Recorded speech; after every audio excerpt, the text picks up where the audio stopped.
আজিৰ দিনত বহুতৰ বাবে সুখ এক লৌকিক কল্পনাৰ দৰে হৈ পৰিছে। ই এক এনে আশা হৈ পৰিছে যি কেৱল ভৱিষ্যতৰ বুকুতে যেন স্থায়ী, আৰু তাক পাবৰ বাবে আমিবোৰে ভিৰাই দৌৰিছোঁ। কেতিয়াবা সৌভাগ্যক্ৰমে তাৰ অকণমান স্পৰ্শ অনুভৱ কৰিব যদি পাইছোঁ, সিয়েই আকৌ বুকুত সুখী হোৱাৰ হাবিয়াসটো আৰু তেজাল কৰিছে। আৰু সেইকাৰণেই চাগে বৰ্তমানৰ সময়ত সুখী জীৱন নামৰ এই বিষয়টোৱে আটাইতকৈ চৰ্চিত বিষয়বোৰৰ ভিতৰত এটা অন্যতম প্ৰধান বিষয়। আপুনিও যদি আজিলৈকে সুখৰ অপেক্ষাত দিন গণি আছে, এই ভিডিঅ'টো আপোনাৰ বাবে এটা আই অপেনিং লাইফ চেঞ্জিং ছেশ্যন হ'ব পাৰে নিশ্চিতভাৱে। চ' ষ্টে টিউন। প্ৰতিটো শব্দৰ এটা নিৰ্দিষ্ট আত্মিক অৰ্থ আছে।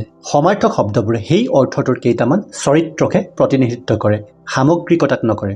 কথাষাৰ মন কৰিব, মানে প্ৰতিটো শব্দই তাৰ অস্তিত্বৰ গুহাৰ্থক বহন কৰি থাকে, আৰু আপুনি সেই শব্দটোৰ সৌন্দৰ্য পান কৰিবলৈ হ'লে সেই গুহাৰ্থৰ তাৎপৰ্য জানিব লাগিব।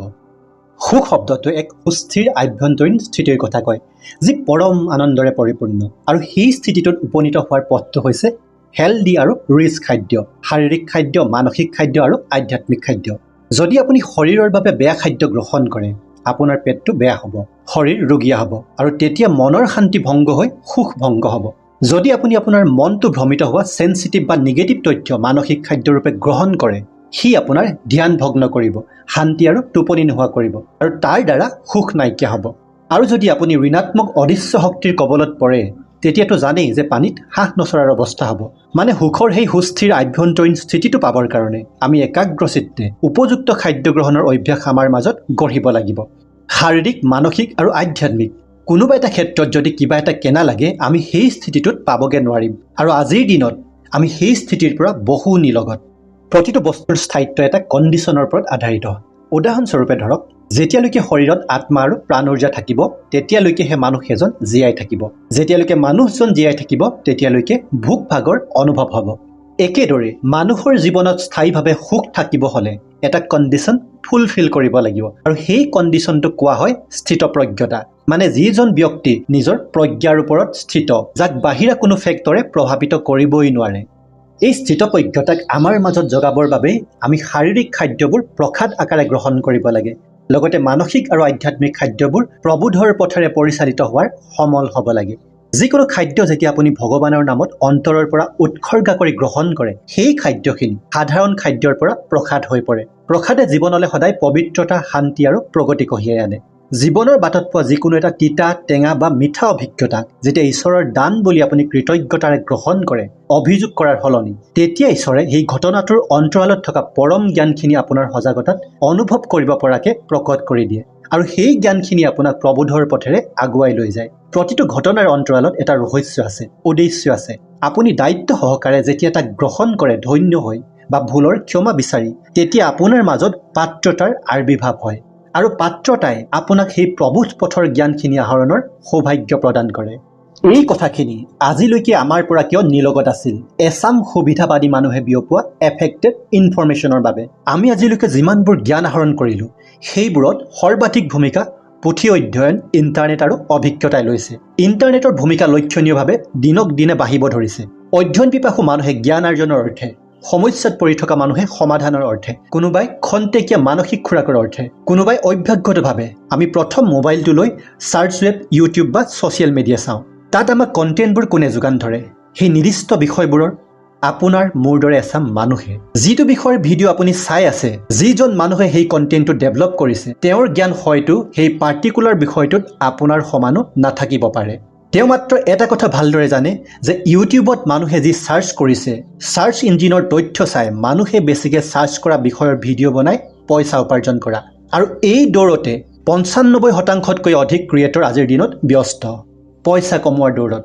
ইণ্টাৰনেটত এভেইলেবল থকা ডাটাবোৰক লৈ ৰিপিটেডলি নতুন নতুন কণ্টেণ্ট ডেভেলপ হৈ আছে। আমি তাকেই চাই সঁচা বুলি মানি আছোঁ, তাকেই কনজিউম কৰি আমি সুখী হোৱাৰ আশা কৰি আছোঁ। ইণ্টাৰনেটত উপলব্ধ বহু তথ্যৰ অথেণ্টিচিটি শূন্য, অস্তিত্বৰ সৈতে সিহঁতৰ সম্পৰ্ক বিচ্ছিন্ন। সিহঁতে আপোনাক সমাধান দিয়াৰ পৰিৱৰ্তে আৰু বেছি আঁতৰাইহে আনে। কিতাপৰ ক্ষেত্ৰতো ৰাইটাৰ এজনে যি পাৰচেপশ্যনত বিষয়টো বুজি লয়, তাকেই তেওঁ এষ্টাব্লিছ কৰিব বিচাৰে। নিউট্ৰেল এক্সপ্লেনেশ্যন প্ৰদান কৰা মানুহৰ সংখ্যা একেবাৰে সীমিত। গতিকে তথ্য সংগ্ৰহৰ যিটো আহিলে আপুনি ব্যৱহাৰ নকৰক কিয়, তাক ভেৰিফাই নকৰাকৈ কেতিয়াও ভেলিডেট নকৰিব সঁচা বা মিছা বুলি।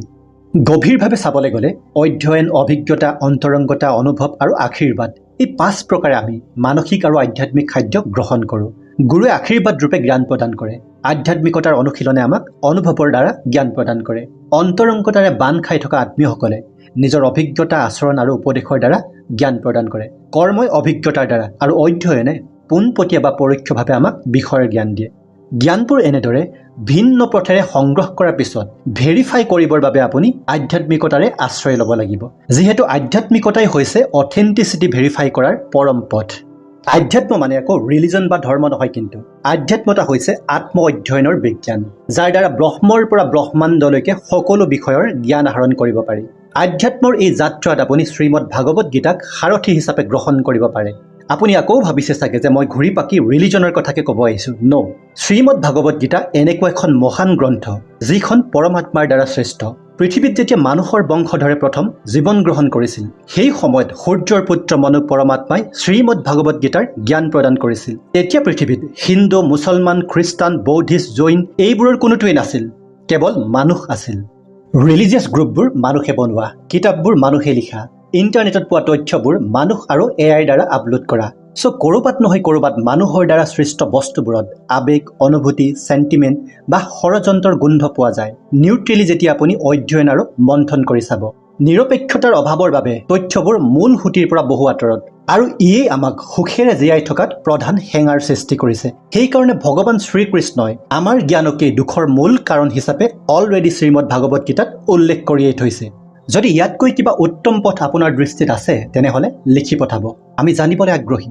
এতিয়া মূল কথাটো হ'ল, আপুনি সদায়ে সুখত থাকিবলৈ হ'লে স্থিতপ্ৰজ্ঞ হ'বই লাগিব। স্থিতপ্ৰজ্ঞ হ'বৰ বাবে আপোনাক উপযুক্ত শাৰীৰিক, মানসিক আৰু আধ্যাত্মিক খাদ্য লাগিব। খাদ্যবোৰ বৰ্তমানত হৈ আছে প্ৰদূষিত, যিয়ে আপোনাৰ সুখৰ পৰিৱৰ্তে দুখৰ ভাৰহে বঢ়াইছে।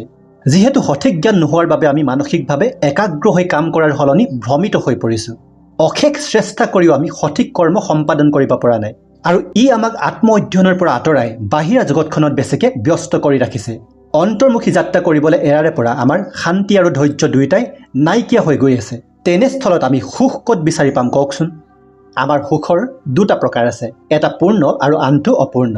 স্থিতপ্ৰজ্ঞতাৰ দ্বাৰা আমি যি সুখ আহৰণ কৰিব পাৰোঁ সেয়া হৈছে পূৰ্ণ, আৰু আনটো অপূৰ্ণ হ'লেও কিন্তু সামাজিক প্ৰাণী হিচাপে আমাৰ বাবে প্ৰয়োজনীয়, যেনে সফলতাৰ সুখ, প্ৰেমৰ সুখ, উপস্থিতিৰ সুখ, কিহবাত জড়িত হোৱাৰ সুখ, সম্বন্ধৰ সুখ, সন্মানৰ সুখ ইত্যাদি ইত্যাদি। এই প্ৰয়োজনীয়তাবোৰক কেতিয়াও প্ৰতিবন্ধকতা হ'ব দিব নালাগে আত্ম উত্তৰণৰ পথত, অন্যথা অপূৰ্ণতাৰ মাজতে আমাৰ জীৱনটো শেষ হৈ যাব। যিহেতু এদিনতে আমি স্থিতপ্ৰজ্ঞ হ'ব নোৱাৰোঁ, এই আত্মসাধনাৰ দ্বাৰা আহৰণ কৰা এক উচ্চতম স্থান। গতিকে আমি আমাৰ অপূৰ্ণ সুখৰূপী ক্ষণিক সন্তুষ্টিবোৰৰ সৈতে যাত্ৰা পথত আগুৱাব লাগিব, কিন্তু প্ৰবোধৰ পথেৰে।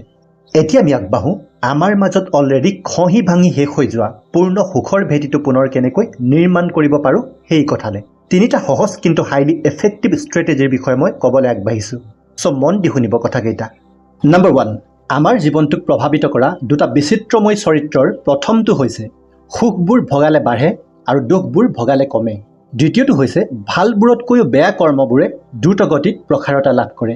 এই 2টা পইণ্টৰ প্ৰতি লক্ষ্য ৰাখি আমি আমাৰ নিজৰ লগতে চৌপাশৰ পৰিৱেশটোত প্ৰজ্ঞানৰ খেতি কৰিবলৈ আৰম্ভ কৰিব লাগে। তেতিয়া আপুনি অন্তৰ্মুখী যাত্ৰা কৰোঁতে পৰিৱেশৰ পৰা আপোনাৰ ওপৰত পৰা বেয়া প্ৰভাৱবোৰ কমকৈ পৰিব।